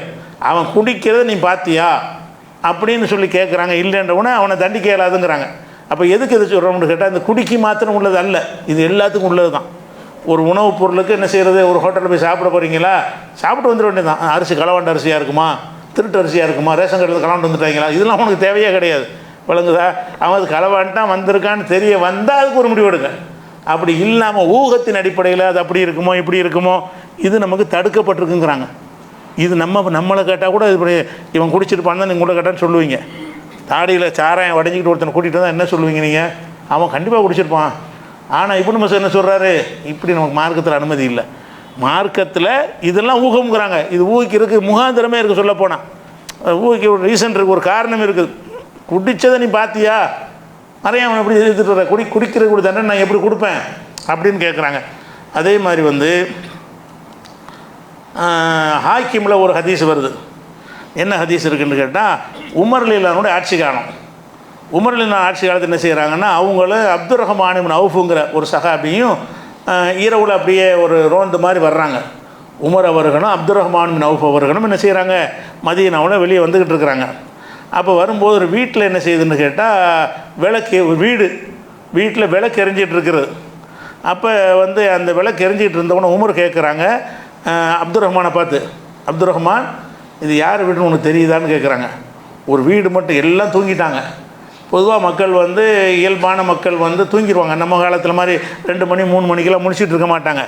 8 மணி ஆச்சுன்னா இஷா தொழுது முடிச்சுட்டு என்ன செய்வாங்க, விளக்குகள் இல்லாத காலம் தானே, விளக்கு வச்சுக்கிட்டு இருக்கிறான்னா ஏதோ ஒரு ஜாலியாக அதை கொண்டாடுறான்னு அர்த்தம். அவன் ஏதோ விளக்கு ஒரு வீட்டில் எரியுதுன்னு சொன்னால் அவன் ஏதோ கேளிக்கையில் ஈடுபட்டிருக்கான்னு அர்த்தம். அப்போ எல்லாம் ஊரை அடங்கி போச்சு, அந்த வீட்டில் மட்டும் விளக்கு எரிஞ்சிட்டு இருக்க, அது யார் வீடு தெரியுமா அப்படின்னு அப்துர் ரஹ்மான்கிட்ட கேட்குறாரு. அப்போ அப்துர் ரஹ்மான் சொல்கிற, தெரியாது, எனக்கு தெரியாது. அப்போ உமர் சொல்கிறாங்க, ஹாதா பைத்து ரபியா பின் உமையா பின் ஹலஃப், இது வந்து ரபியா என்பவருடைய வீடு. இது ரபியா பின் உமையாங்கிறாங்களே காஃபிர்கள் முக்கியமான தலைவராக இருந்தால் அவருடைய மகன் ரபியா என்பவருடைய வீடு தான் அது. ஒகுமுல் ஆன ஷர்புன், இப்போ அவங்க உள்ளே குடிச்சிக்கிட்டு இருக்கிறாங்க. உமர் சொல்கிறார், இப்போ அங்கே லைட்லாம் எதுக்கு எரியுதுன்னு கேட்டால் உள்ளக்க அவங்க குடிச்சிக்கிட்டு இருக்கிறாங்க. ஃபமாத்தரா, இப்போ என்ன சொல்கிற, நான் என்ன செய்கிறேன், உள்ளே பூந்துருமான்னு கேட்குறாரு. அதாவது வீட்டில் லைட் எரியுது, யார் வீடுன்னு இவர்கிட்ட கேட்குறாரு. அப்துல் ரஹ்மானுக்கு தெரியலை. உமர் தெரிஞ்சே தான் கூட்டிகிட்டு வந்திருக்கிறாரு. அவர் தகவல் வந்திருக்குது உளவுத்துறை மூலமாக, இந்த வீட்டில் குடிச்சிட்டு ஆட்டம் போடுறாங்கன்னு ஒரு தகவல் வந்திருக்குது. அதுக்கு தான் இவர் சப்போர்ட்டாக இவர் கூட்டிகிட்டு போகிறார். அப்துல் ரஹ்மான் நௌஃபை கூட்டிகிட்டு போய் இது யார் வீடு தெரியுமா, ரபியாவுடைய வீடுன்னு தெரியாதுங்கிறாரு. இவர் ரபியாவுடைய வீடுன்ட்டார். அதை மட்டும் சொல்லாமல் உள்ளே வந்து இப்போ குடிச்சிட்டு இருக்கிறாங்க அப்படின்னு சொல்கிறாங்க. அப்போ அப்துல் ரஹ்மான் சொல்கிறாரு, அரா, நான் என்ன கருதுகிறேன் என்று கேட்டால், அது அத்தைனா மா நஹல்லாஹு அன்ஹு, அல்லாஹ் எதை தடுத்தானோ அந்த வேலையை நான் செஞ்சதாக தான் நான் கருதுகிறேன். இது நம்ம வேலையா, உள்ளுக்கு குடிச்சிட்டு இருக்கான, வெளியே வந்தால் தானே கேள்வி சட்டம் தான் தலையிட முடியும். இது என்னத்துக்கு நமக்கு, வீட்டில் லைட் எரியுது அவ்வளோதான், குடிச்சிக்கிட்டு இருக்கலாம், குடிக்காமல் இருக்கலாம்ல, குடிச்சிட்டு இருக்கிற வாய்ப்பு இருக்கிற மாதிரி குடிக்காமல் இருக்கலாம். நீங்கள் இது துருவுறீங்க, உள்ளே நுழைஞ்சு போய் உத்து பார்த்து இது உங்களுக்கு தேவையா, இது குடிக்கக்கூடாதுன்னா வெளிப்படையாக பகிரங்கமாக தெருவில் குடித்தா தான் தண்டிக்க முடியும். அவன் ரூமில் அவன் வீட்டுக்குள்ளே குடித்தான்னு சொன்னால் அதை போய் தேடி பார்க்குற நமக்கு அதிகாரம் இருக்கான்னு அப்துல் ரஹ்மான் கேட்குறாரு. என்ன கேட்குறாருன்னா, அரா கது அத்தைனா மா நஹல்லாஹு அன்ஹு, அல்லாஹ் வந்து நம்ம எதை தடுத்திருக்கிறானோ அந்த வேலையை தான் நம்ம செய்கிறதாக நான் கருதுகிறேன். இவர் வந்து குடியை கண்டுபிடிக்கிறதுக்கு வர்றாரு. அப்துல் ரஹ்மான் பின் அவுஃப் சொல்கிறாங்க, இல்லை நம்ம வந்த வேலை சரியில்லை. என்ன நஹான் அல்லாஹு அஸ்ஸ வ ஜல்ல வலாத்த ஜஸ்ஸசு, துருவி பார்க்காதீர்கள் என்று அல்லாஹ் நமக்கு தடுத்து விட்டான். அல்லாஹ் தடுத்த விஷயத்தை நம்ம செஞ்சோம் என்று சொன்னால் ஃபக்கது ஜஸ்ஸஸ்னா, நாம் துருவுற வேலையை செய்கிறோன்னு அர்த்தம். அல்லாஹ் வந்து துருவாதீங்கன்னு கட்டளையிடுறான், நாம் என்ன செய்கிறோம், துருவி ஆராயிர வேலையில் இறங்கிட்டோம் அப்படின்னு அப்துல் ரஹ்மான் சொல்கிறாரு. அப்போ ஃபன் சரஃப உமர் அன்ஹும் தரக்கஹும், அப்படியா நம்ம திரும்பிடுவோம், என்ன தொலைஞ்சிட்டு போகிறாங்க அப்படின்னு திரும்பிட்டார், தண்டிக்கிறவர். அப்போ குடிகாரர்களை கண்டுபிடிப்பதற்காக போகிறாரு. அப்படி போனால் கூட குடிகாரன் அவன் குடித்தா உங்களுக்கு என்ன, மார்க்கத்தில் தப்பு தான். எப்போ சட்டம் தலையிடும் என்று கேட்டால் வெளிப்படையாக தெரியும் விதமாக சாட்சிகளோடு நிரூபிக்கும் விதமாக அந்த செயல் நடந்தால் தான் அதை குற்றம்னு சொல்லி வர அரசாங்கம் எடுக்கணுமே தவிர துருவி போய்கிட்டு என்ன செய்யக்கூடாது. அந்த வீட்டுக்கு திரும்பி கதவை அடிச்சுட்டு போய் உன் பெட்ரூமில் என்ன இருக்குது, அங்கே என்ன வச்சுக்கிறேன், எங்கே என்ன வச்சுக்கிறேன், இது தேவையே கிடையாது. இப்படி பண்ணுவதற்கு இஸ்லாமிய அரசில் வந்து அனுமதியே கிடையாது. அப்படிங்கிற சொல்லி அதுக்கு என்ன ஆதாரம் காட்டுறாங்க, அல்லாஹ் சொல்லக்கூடிய ஒலா தஜஸ்ஸசு, நீங்கள் துருவி பார்க்காதீர்கள்ங்கிற விஷயத்தை எப்படி அப்துல் ரஹ்மான் புரிஞ்சுக்கிட்டாரு, எப்படி உமர் புரிஞ்சுக்கிட்டாரு, ரெண்டு பேரும் புரிஞ்சுக்கிட்டு எப்படி ரிட்டர்ன் ஆகிட்டாங்க என்பதை நம்ம பார்க்குறோம். அதனால் இந்த விஷயம் வந்து எல்லாத்துக்கும் உள்ளது. எந்த ஒரு பொருளை பற்றியும் உணவை பற்றியும் ஹலாலா ஹராமான்னு சொன்னால் சந்தேகப்பட்டு கொண்டு உணவை தவிர்க்கக்கூடாது. ஒரு முஸ்லீம் அல்லாத ஒருத்தர் இறைச்சி கடை வச்சுருக்காரு, அப்போ சந்தேகப்படலாம். ஏன்னா அவர் அறுக்க மாட்டார்ல, அவருக்கு ஹலாலுங்கிறது கிடையாது. ஒரு முஸ்லீம் அந்த கடையை வச்சுருந்தான்னு சொன்னால் அவனே இதை நம்பக்கூடியவனாக இருக்கிறான், அறுத்து தான் சாப்பிடணும் என்று விளங்கின கொள்கையில் உள்ளவனாக இருக்கிறான். அவன் கறிக்கடை வச்சுருக்கிறான், இது ஹலால் செய்யப்பட்டுன்னு போர்டு இருக்கான்லாம் பார்க்க தேவையில்லை. ஒரு முஸ்லீம் ஹலாலாக தான் செய்வான், நல்லெண்ணெய் வைக்கணும். அப்படி இல்லாமல் உங்களை ஏமாற்றிருந்தாங்கன்னா அல்லாஹ் உங்களை அவனை கேட்பான், ஏண்டா நீ தப்பான ஒரு உணவை கொடுத்தா என்று கேள்வி அவனுக்கு வருமே தவிர நீ ஏன் போய் சாப்பிட்டா என்று வராதிங்க. நம்ம நல்லெண்ணெய் வைக்கிறோம், நம்ம துருவுற முஸ்லீம் இப்படி தான் செஞ்சுருப்பான், அப்படி தான் செய்வான், நாங்கள் நல்லெண்ணெய் வைக்கிறோம் அப்படின்னு எடுத்துக்கொள்ளணும். இந்த துருவி பார்த்தல் என்பது எதுலேயும் கூடாது, உணவுலையும் கூடாது. எந்த ஒரு ஹலாலா ஹராமா என்று முடிவதற்கு என்ன செய்யக்கூடாது, ரொம்ப டீப்பாக போய் நுழையக்கூடாது. இது ஒரு விஷயம், ஹலால் ஹராமில் அறிந்து கொள்கிற ஒரு விஷயம். அடுத்ததாக முக்கியமான நம்ம ஹராமில் அடிப்படை என்னென்னு கேட்டால், எது எல்லாம் நமக்கு கேடாக இருக்குமோ, அது வந்து தாவரங்களாக இருந்தாலும் சரி, கால்நடைகளாக இருந்தாலும் சரி, எந்த ஒரு பொருளாக இருந்தாலும் சரி, மனிதனுக்கு கேடு செய்யும் என்றால் கேடு செய்கிற எல்லாமே ஹராம். ஹராமில் உள்ளது இன்னொரு பட்டியலே தேவையில்லை. உங்களுக்கு கேடுன்னு சொல்லி உறுதியாக தெரியும் என்று சொன்னால் அந்த கேடை சாப்பிடவே கூடாது. இப்போ அரளி விதைன்னு அரளி செடின்னு ஒரு செடி இருக்குது. அந்த அரளி விதையை அரைச்சி குடிச்சிட்டு தற்கொலைக்கு அதை பயன்படுத்துகிறாங்க. இந்த அரளி விதையை அரைச்சி சாப்பிட்டாங்கன்னா செத்துருவாங்க. அரளிங்கிறது ஒரு விஷச்செடி. அது அந்த கிராமங்களில் தற்கொலை செய்வதற்கு அதை தான் பயன்படுத்துவாங்க. அது வந்து கால்நடைகள் போன்ற ஒரு விஷயம் கிடையாது, இது இயற்கையான ஒரு செடி தான். அதை திங்கலாமா கேட்டால் நம்ம என்ன செய்யணும், ஹராம்னு சொல்லலாம். அரளி விதையை நான் அரளிக்கீரையை வச்சு சூப்பு வச்சு குடிக்கலாமான்னு ஒருத்தன் கேட்குறான். அல்ல அவிச்சு சாப்பிட்லாமான்னு கேட்குறான். சாப்பிடக்கூடாது, ஹராமு. ஏன்டா ஹராம்? நீ செத்துருவேடா, அதான் ஹராம். ஹராமுக்கு என்ன காரணம்? உனக்கு கேடு செய்யும்னா அதுக்கு திங்கிற. கேடு செய்கிற எல்லாமே இன்னதுன்னு பட்டியெல்லாம் தேவை கிடையாது.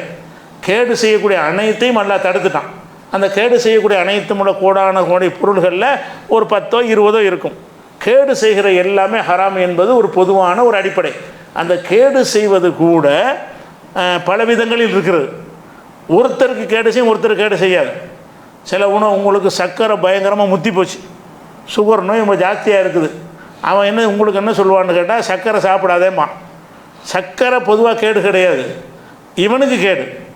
இவனுக்கு இருக்கக்கூடிய அளவில் அந்த சர்க்கரையை சாப்பிட்டான் என்று சொன்னால், உனக்கு சர்க்கரை இதை விட ஜாஸ்தியாக ஏறி போச்சுன்னு சொன்னால் அது உன்னை பாதிக்கும் என்று நிரூபணமான நம்பகமான ஒரு மருத்துவ ஆய்வின் மூலம் தெரிய வந்தால் அவனுக்கு அது ஹராமாயிரும்.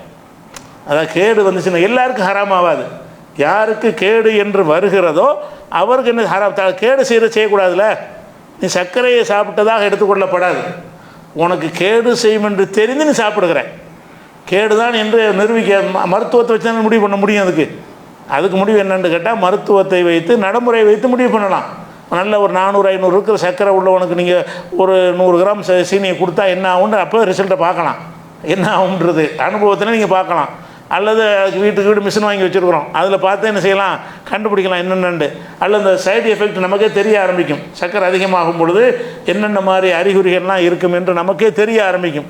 அப்போ நம்முடைய உடம்பை பல வகையில் கெடுக்கக்கூடியதாக இருந்தால் அந்த ஒரு மனிதனுக்கு கேடு செய்யும் என்று சொன்னால் அதுவும் கூடாது. பொதுவாக எல்லாருக்கும் கேடு செய்யக்கூடியதும் இருக்கிறது. இறைச்சி கேடு செய்கிறதே ஹராமா? இறைச்சி ஹராம் அல்ல. ஆனால் ரொம்ப கொலஸ்ட்ரால் அதிகமாக போய் சென்ட்லாம் வச்சு ஆப்ரேஷன்லாம் பண்ணி அவன் கொலஸ்ட்ரால் ரொம்ப முத்தி போய் அதுக்கு மாத்திரைக்கு மேலே மாத்திரை போட்டுட்ருக்கிறான். அப்படியாப்பட்ட ஒருத்தனாக இருப்பானே. ஆனால் நீங்கள் ஆட்டு இறைச்சியை சாப்பிடாதீங்க என்று சொல்வார்கள். அப்போ ஆட்டு இறைச்சி சாப்பிட்றது, ஆட்டு இறைச்சியில் 100 கிராமில் 17 கிராம் கொழுப்பு இருக்கிறது. 100 கிராம் ஆட்டு இறைச்சி சாப்பிட்டீங்கன்னா 17 கிராம் கொழுப்பு இருக்கிறது. அப்போ அந்த 17 கிராம் 25 கிராம் கொழுப்பு இருக்கிறது. அப்போ 25 கோழியில் 17 கிராம் இருக்கிறது. அப்போ அந்த மாதிரியாக உள்ள ஒன்றை இருக்கும் பொழுது மாட்டில் 5 கிராம் இருக்கிறது. கொழுப்பு எடுத்துக்கிட்டிங்கன்னா மாட்டு இறைச்சியில் 100 கிராமில் 5 கிராம் தான் கொழுப்பு இருக்கும். கொழுப்பு உள்ளவங்க ஆட்டு சாப்பிடாதீங்க, மாடு சாப்பிடுங்க. ஏன்னா ஆட்டில் 5 படம் கூட. ஆட்டு இறைச்சியில் 25 கிராம் கொழுப்பு இருக்கிறது, கோழியில் ஒரு 17 இருக்கிறது. அதே மாதிரி மாட்டில் 5 தான் இருக்குங்கிறான். ஆய்வு செஞ்சு சொல்கிறாங்க. ஒரு மருத்துவர் சொல்கிறார், உங்களுக்கு ரொம்ப கொலஸ்ட்ரால் ஏறி போச்சு, அது நீங்கள் ஆட்டு இறைச்சி சாப்பிட்டீங்கன்னா இன்னமும் ஏறிக்கிறேன், இப்போ இருக்கிற மாத்திரை விட அதிக டோஸ் சாப்பிட மாதிரி வரேன், உங்களுடைய பல விஷயங்களை பாதிக்க, கிட்னி வரைக்கும் பாதிக்க ஏற்படுத்திடக்கூடும் என்று சொல்வார்களே. ஆனால் அப்போ நம்மளை பாதுகாத்துக்கிற கடமை நமக்கு இருக்கா இல்லையா? அப்போ கேடு விளைவித்தல் என்பது இப்படி எல்லாத்துலேயும் வரும். பொதுவாக கேடு விளைவிக்கக்கூடியதும் வரும். அதே நேரத்தில் சிலருக்கு கேடு விளைவிக்கக்கூடியது, சிலருக்கு சில வயசில் உள்ளவங்களுக்கு கேடு விளைவிக்கக்கூடியதாக இருக்கும் என்று சொன்னால், அவருக்கு கேடுன்னு தெரிஞ்ச ஒன்றை ஒரு முஸ்லீம் இப்படி சாப்பிடுவான். உனக்கு இது கேடு தான் செய்யும்னு வந்துருச்சு, உன்னையை காப்பாற்றிக்கிறணுமா இல்லை? அல்லாஹ் என்ன செய்கிறான்னு கேட்டால், 2வது சூறாவில் 195வது வசனத்தில் சொல்கிறான், ஒலா அன்ஃபிகு சபீல் இல்லா ஒலா துல்குபி ஐதீக்கும் இல்லை தகுலுக்கா, உங்களுடைய கைகளை நாசத்தில் போடாதீர்கள். இலக்கியமாக சொல்கிறான். கையை கொண்டே போடுறன்னு அர்த்தம் கிடையாது. நாசமாக்குற காரியத்தை செய்யாதீங்க, அழிவின் பக்கம் நீங்கள் போகாதீர்கள், அழிவு தரக்கூடிய காரியத்தை நீங்கள் செய்யாதீர்கள் அப்படின்னு குர்ஆனில் 295 வசனத்தில் அல்லாஹ் கட்டளையிடுறான். இதுதான் பேசிக். கேடு செய்வது ஹராம் என்பதற்கு இந்த வசனம் தான் அடிப்படை. இந்த வசனம் என்ன சொல்லுதுன்னு கேட்டால், வலா துல்கு பி ஐதீக்கும் இல்லை தகுலுகத்தி, உங்கள் கையை நாசத்தில் போடாதீர்கள், நாசத்தை ஏற்படுத்தக்கூடிய காரியத்தை நீங்கள் செய்யாதீங்க என்பதை அந்த கையை போடாதீங்கிற ஒரு இலக்கியமாக சொல்லப்பட்டிருக்கிறது. அதே மாதிரி 4:29 ஒலா தகுத்துலு அம்புசக்கும், உங்களை நீங்களே கொலை செய்து கொள்ளாதீர்கள், உங்களை நீங்களே சாவடிக்கிற மாதிரியான எந்த உணவையும் சாப்பிடக்கூடாது. உங்களை தற்கொலை செய்கிறது மட்டும் தடை இல்லை, நம்ம உடம்பை கேடு செய்யக்கூடிய ஒன்று இருக்குமே என்று சொன்னால் அந்த மாதிரி உணவுகளை நான் தவிர்த்து கொள்ளணும். இப்படிங்கிற ஒரு விஷயத்தில் கேடு செய்கிற எல்லாமே என்னவாயிரும், நமக்கு தடை செய்யப்பட்டது. ரசூலுல்லாஹ் சொல்கிறாங்க, லா லரர வலா லிரார், இஸ்லாத்தினுடைய அடிப்படை கொள்கை என்னென்னு கேட்டால், எவனுக்கும் நீ கேடு செய்யக்கூடாது, எதுவும் உனக்கு கேடு செய்யக்கூடாது. இதுதான் இஸ்லாமிய அடிப்படை. அப்போ ஹலால் ஹராமை தனித்தனி பொருள்களுக்கு நீங்கள் அறிந்து கொள்வதை விட அந்த உணவு எதை சாப்பிட்றோமோ அதை ஆய்வு செய்யணும். இது கேடு செய்கிறதா நல்லது, ரொம்ப ஆராய்ச்சிலாம் செய்ய வேண்டியதில்லை. அதை பற்றி விஞ்ஞானிகள் ஆய்வாக சொல்லும்போது நீங்கள் என்ன செய்யணும், அதை தேடிக்கொள்ளணும். பொதுவாக அரிசி எல்லோரும் சாப்பிட்டுட்ருக்குறோம், கேடு செய்யாது, அது சாப்பிட்டுட்டு இருக்க வேண்டியதுதான். ஒருத்தனுக்கு சுகர் ஜாஸ்தியாக போச்சு, அரிசி சாப்பிடான்னு சொல்லுவாங்க. சுகர் அதிகமாக போனவங்க என்ன செய்வாங்க, கார்போஹைட்ரேட்டை குறைங்க, அரிசியை குறைங்க, கோதுமையை குறைங்க, எல்லா தானியங்களையும் குறைங்க, அந்த மாவு சத்துனால தான் என்ன செய்கிறது, சுகர் அதிகமாகுது என்று சொல்கிறார்கள். அது ஒரு 200-300 இருக்கிற வரைக்கும் சாப்பிட்டா ஒன்றும் பிரச்சனை இல்லை. 500 வரைக்கும் போச்சுன்னு சொன்னால் அப்புறம் என்ன வயிறு, அப்புறம் இன்சுலின் போடணும், அப்புறம் டயாலிசிஸ் வரைக்கும் போயிடும். இன்சுலின் போட்டால் தான் சரியாக வரும். அதுக்கப்புறம் டயாலிசிஸ் மிஷின் வச்சு பண்ணணும். டயாலிசிஸ் போயிட்டாங்கன்னா அப்புறம் நாளை எண்ணிக்கிற வேண்டியதுதான். அது சாப்பிட்றதுக்கு உள்ள நாள் அப்படி போயிடுச்சுன்னு வந்துடும். அப்போ இப்படிப்பட்ட ஒரு விஷயம் மருத்துவ ரீதியாக தெரிய வரும் பொழுது அரிசி கூட ஹராம் ஆயிரும்ல அவருக்கு. அந்த ஸ்டேஜில் இருக்கிற ஒரு ஆளுக்கு உனக்கு தான் உன்னை செத்துருவே, உன்னுடைய மரணத்தை கொண்டு போய் சேர்த்துரும்னு சொல்கிறாங்க. மறைய நீ சாப்பிட்ற வேறு ஹலாலான பொருள் இல்லாமையாக இருக்குது. அப்போ இந்த ஹலால் ஹராமில் அடுத்த விஷயம் என்னென்னு கேட்டால், கேடு விளைவிப்பவை ஹராம் என்று பொதுவான உசூல். அதில் என்னென்னலாம் இன்னும் வரும் என்பதை விரிவாக வழங்க வேண்டிய ஒரு விஷயம். இன்ஷா அல்லாஹ் அதை என்ன செய்வோம், நாளைக்கு பார்த்துக்குவோம். அஸ்ஸலாமு அலைக்கும்.